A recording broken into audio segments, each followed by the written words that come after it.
tous et merci de nous rejoindre pour vous informer. Ouverture lundi de la session ordinaire de septembre au Parlement. Les speakers des deux chambres ont reconnu tous que la session reste essentiellement budgétaire, mais ils estiment qu'elle sera dominée par les questions politiques, à l'exemple de la réforme constitutionnelle. Reportage Martin Kaimbe et Sylvain Bété. Députés nationaux et sénateurs ont été à l'ouverture de la session ordinaire de septembre.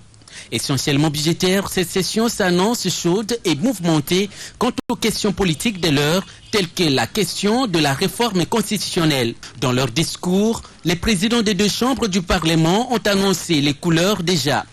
Léon Kingwa Dondo estime que la révision constitutionnelle n'est pas possible sur le plan de droit et politique. Les dispositions intangibles de la Constitution, je pense ici à l'article 220 et à tous ceux auxquels il renvoie, constituent le pivot, le socle, l'armature de toute architecture constitutionnelle. Comment peut-on les modifier sans détruire par ce fait même tout l'édifice constitutionnel construit dans la paix? Aubin Minakou, président de l'Assemblée nationale, exhorte les élus du peuple à s'assumer sur cette question majeure. L'heure est à la prise de décision. Face à tous les grands dossiers qui sont en attente et face aux enjeux majeurs auxquels notre pays est confronté. S'il est des moments où les représentants du peuple doivent savoir se débarrasser de leur costume de politiciens et arborer celui d'homme d'État, ce moment-là est bien arrivé. Dans les démocraties électives, il est demandé aux représentants que nous sommes d'incarner autre chose que les représentants. Cette autre chose, c'est notamment la délicate mission de représenter l'État. Cette qualité d'homme ou de femme d'État suppose une manière d'être qui met son titulaire à même de rendre sensible ce que nous avons en commun, de savoir faire la part des choses entre, d'un côté, les élucubrations politiques et de l'autre, les impératifs liés à la gestion de l'État. Quelles que soient nos opinions, c'est d'abord pour la République démocratique du Congo que nous œuvrons. Et c'est dans un véritable esprit de responsabilité démocratique partagée que nous relèverons tous les grands défis à venir. Les présidents des deux chambres du Parlement ont tous reconnu les avancées économiques et exhorté le gouvernement à faire plus pour des solutions durables aux multiples problèmes de la population. Juste après l'ouverture de cette session, les députés nationaux ont salué la volonté du président Aubin Minakou de booster le processus de la révision constitutionnelle en RDC. Il reste déterminé à promouvoir un État démocratique dans toutes les discussions sur toutes les questions politiques de l'heure. Ils sont au micro, encore une fois, de Martin Kaimbe et Sylvain Bété.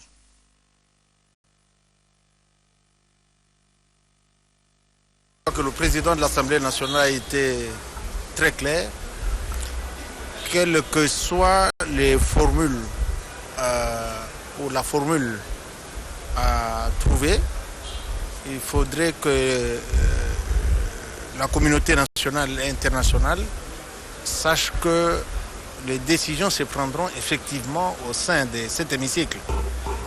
Les décisions se prendront au sein de cette salle mythique qui reste, sinon demeure, le temple de la démocratie. Ces décisions que nous devons prendre, le président de l'Assemblée nationale l'a dit, doivent être dans l'intérêt supérieur de notre peuple que nous représentons. Et que le contrôle parlementaire ne se fera plus par fantaisie.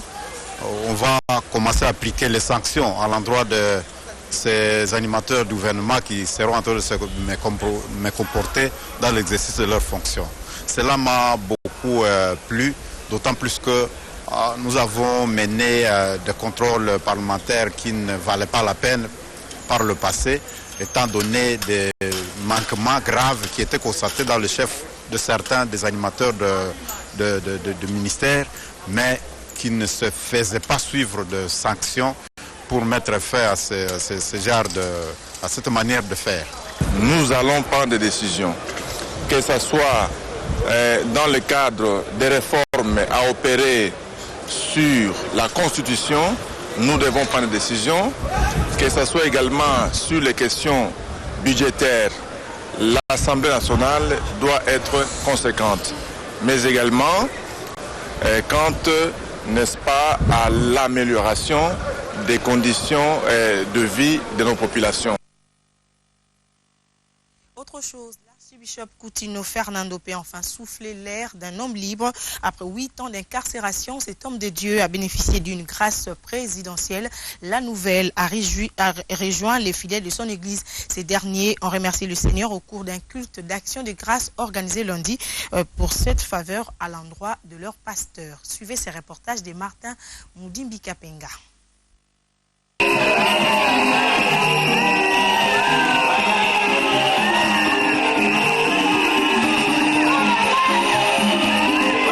Aussi longtemps peut durer la nuit, le jour finit toujours par paraître, dit un adage.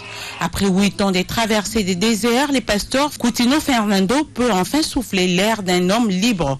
L'ordonnance présidentielle annonçant la libération du pasteur Coutinho a été accueillie avec joie par les fidèles de son église Armée des Victoires qui ont organisé un culte d'action de grâce pour dire merci à Dieu.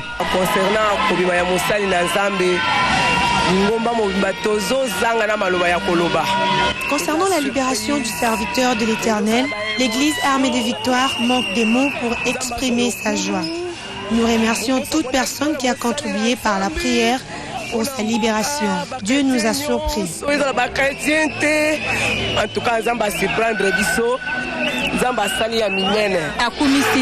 Nous sommes contentes et nous remercions le bon Dieu. Qu'il soit loué, notre Seigneur. C'est lui qui a permis cette libération.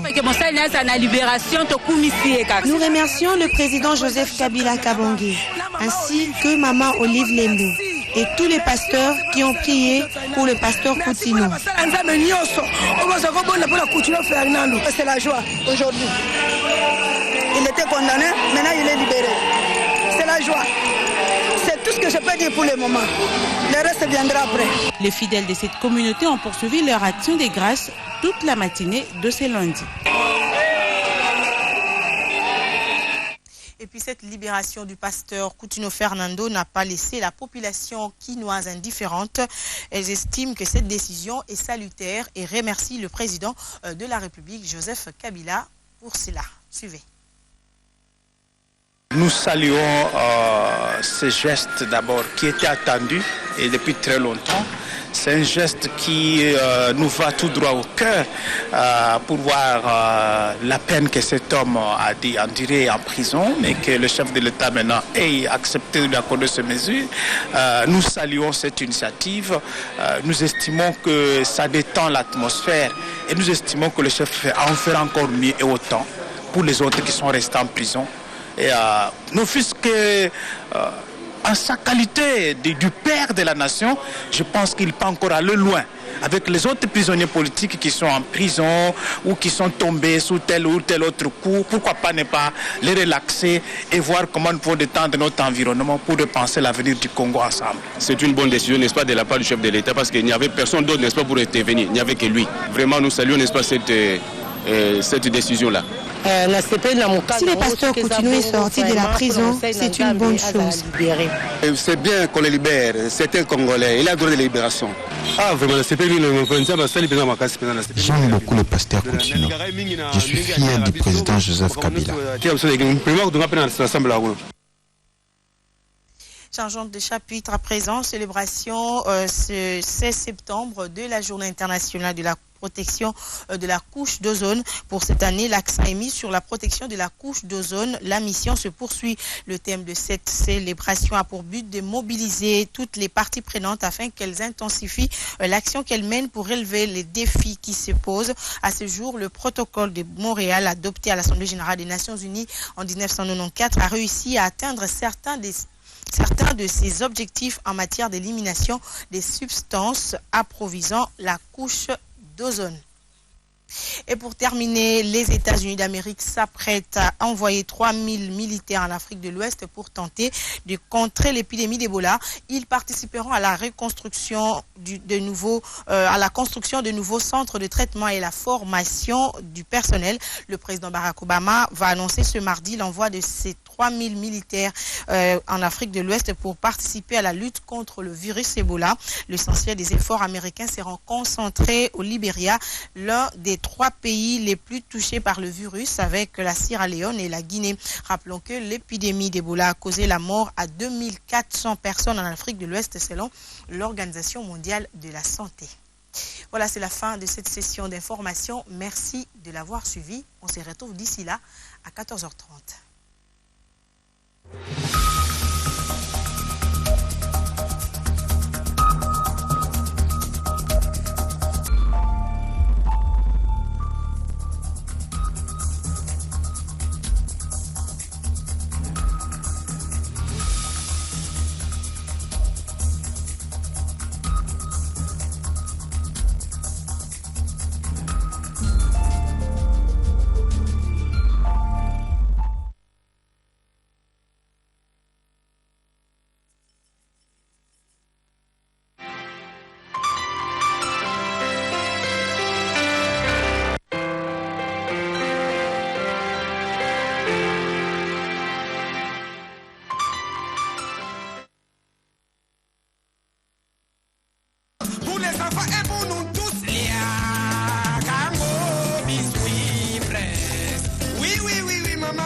Coca-Cola.